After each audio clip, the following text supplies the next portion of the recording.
তীব্র তাপদাহে পুড়ছে সারা দেশ, যে কারণে বৃষ্টির জন্য দেশের বিভিন্ন এলাকায় ইস্তিসকার নামাজও আদায় করছেন মানুষ। এমন পরিস্থিতিতে এই তাপদাহকে অনেকে অভিশাপ হিসেবে উল্লেখ করলেও কক্সবাজারের লবণ চাষিরা বলছেন এটি তাদের জন্য আশীর্বাদ। লবণ চাষিদের ভাষ্যমতে যত বেশি গরমের তীব্রতা বাড়বে তত বেশি লবণ উৎপাদন হবে, ফলে এবছর তাপদাহ বাড়ার কারণে দেশের ইতিহাসে সর্বোচ্চ লবণ উৎপাদন হয়েছে। বাংলাদেশ ক্ষুদ্র ও কুটির শিল্প কর্পোরেশনের দেওয়া তথ্য মতে চলতি মৌসুমে 30 এপ্রিল পর্যন্ত 23,918 মেট্রিক টন লবণ উৎপাদন হয়েছে। অন্যদিকে গেল বছর পুরো মৌসুমে লবণ উৎপাদন হয়েছিল 22,32,890 মেট্রিক টন। গেল বছর প্রতিমন লবণের মূল্য ছিল 420 টাকা, তবে এ সময়ে প্রতিমন লবণের মূল্য 310 টাকা, যা আগামী আরও কয়েক সপ্তাহ তাপদাহ থাকলে লবণ উৎপাদন 30 লাখ মেট্রিক টন হওয়ার সম্ভাবনা দেখা দিয়েছে। এর বছর থেকে এবছর অনেক রোদের তাপ হয়েছে, লবণ অনেক উৎপাদন হচ্ছে। আগে একবার নুন কুচাইতে লাগতো 7 দিন মতো, এখন 3 দিনে লবণগুলো উৎপাদন হয়েছে। গরমের কারণে আমরা আগে 10 দিনের মাথা তুলতাম, এখন গরম যখন বেশি পড়তেছে আমরা 3 দিনের ভিতরে তুলতে পারছি লবণ। আর শীতকালে ভাই লবণের মাড়ন না যে লবণের বেড বইলে তারা 8 দিন বাঙের লবণ বা তুলিতে বয় ওরে ইয়া জায়গা নালা দিলে গরম খালাইছে, গরম খালে আর তো লবণের 4 দিন বাদে লবণ উঠে উৎপাদনের এখন 4 দিন বাদে উৎপাদনের 4 দিন বাদে আর বেড়ে তুললো লবণ টানি ঠলাই ফেলায়। বর্তমানে মাঠে প্রচুর পরিমাণে লবণ উৎপাদন হচ্ছে। মৌসুমের শুরুতে চাষিরা লবণের ভালো দাম পেলেও এখন লবণের দাম একটু কমের দিকে।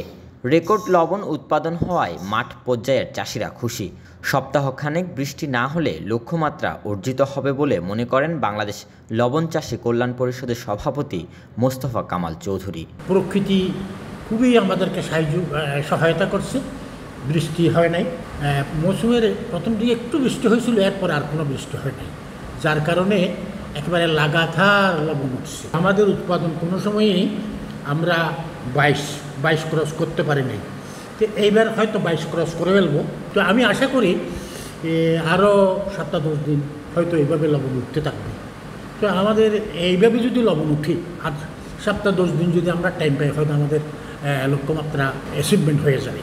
কক্সবাজার ও চট্টগ্রামের বাঁশখালী উপজেলায় চলতি বছর লবণ উৎপাদন হয়েছে 68,357 একর জমিতে।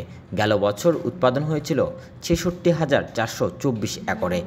জমির পরিমাণ বৃদ্ধির পাশাপাশি চলতি মৌসুমে লবণ চাষের সংখ্যা 39,467 জন, যা গত বছর ছিল 37,231 জন। ফলে গেল বছরের তুলনায় এবছর লবণ চাষের সংখ্যা বৃদ্ধি পেয়েছে 2,236 জন। বিসি কক্সবাজারের উপপরিচালক মোহাম্মদ জাফর ইকবাল বলছেন, লবণ চাষে প্রশিক্ষণ প্রাপ্তরা স্বাভাবিকের চেয়ে বেশি উৎপাদন করছেন। আমরা একটা নতুন পদ্ধতিতে প্রশিক্ষণ দিচ্ছি, এটা পলিথিন পদ্ধতির মধ্যেই আমাদের যে ট্রেডিশনাল মেথড আছে সেখানে কিছু টেকনিক্যাল চেঞ্জ আমরা এনেছি।